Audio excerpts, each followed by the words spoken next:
ഇടുക്കി പരുന്തുംപാറയിൽ കൈവശം വെച്ചിരിക്കുന്ന ഭൂമിയുടെ രേഖകൾ ഹാജരാക്കാൻ റവന്യൂ വകുപ്പ് 1000-ലധികം പേർക്ക് നോട്ടീസ് നൽകിയെന്ന് ഇടുക്കി ജില്ലാ കളക്ടർ വി വിഘ്നേശ്വരി. കയ്യേറ്റം സംബന്ധിച്ച അന്വേഷണത്തിന്റെ ആദ്യഘട്ടം മെയ് 5-ന് പൂർത്തിയാക്കും.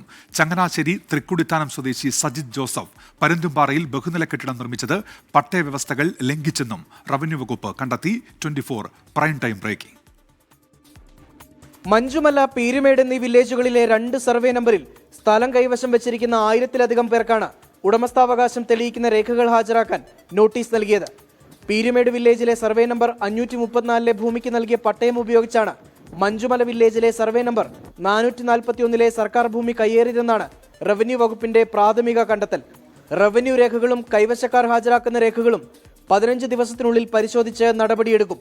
സ്ക്രൂട്ടിനി തുടങ്ങുമ്പോൾ നമുക്ക് അറിയാൻ പറ്റും ഏതൊക്കെയാണ് encroachment cases or fabricated cases ഉണ്ടെങ്കിൽ അവർക്കെതിരായിട്ട് KLC നടപടികൾ തുടങ്ങും. പക്ഷേ അവർ കംപ്ലീറ്റ് ആയിട്ടുള്ള ഡോക്യുമെൻറ്റ്സ് കൊടുത്തിട്ടുണ്ട്. അത് നമ്മൾ ഇവിടെ നിന്ന് ഇഷ്യൂ ചെയ്ത സാധനം തന്നെയാണ് ഉറപ്പുണ്ടെങ്കിൽ അത് അവർക്ക് അങ്ങനെ തന്നെ പ്രോപ്പറായിട്ട് അവർക്ക് നിർത്തി കൊണ്ടുപോകാം.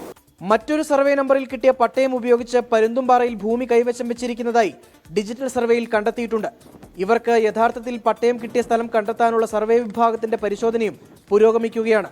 പീരുമേട് താലൂക്കിലെ 5 സർവേ നമ്പറുകളിൽ നിലവിൽ ഏർപ്പെടുത്തിയിട്ടുള്ള കെട്ടിട നിർമ്മാണ നിരോധനാജ്ഞ മെയ് 5-നാണ് അവസാനിക്കുക. ഇതിനുള്ളിൽ കയ്യേറ്റവുമായി ബന്ധപ്പെട്ട അന്വേഷണം പൂർത്തിയാക്കും. കയ്യേറ്റം എന്ന് തെളിഞ്ഞാൽ ഭൂസംരക്ഷണ നിയമപ്രകാരം കേസെടുക്കും. പരുന്തുംപാറയിൽ അനധികൃതമായി റിസോർട്ട് നിർമ്മിച്ച സജിത്ത് ജോസഫിന് കിട്ടിയെന്നവകാശപ്പെടുന്ന പട്ടയം കൃഷിക്കും വീട് നിർമ്മിക്കാനും മാത്രമുള്ളതാണ്. ഇവിടെയാണ് 5 ബഹുനില വാണിജ്യ കെട്ടിടം പണിതിരിക്കുന്നത്. രാഹുൽ വിജയൻ, 24 ഇടുക്കി.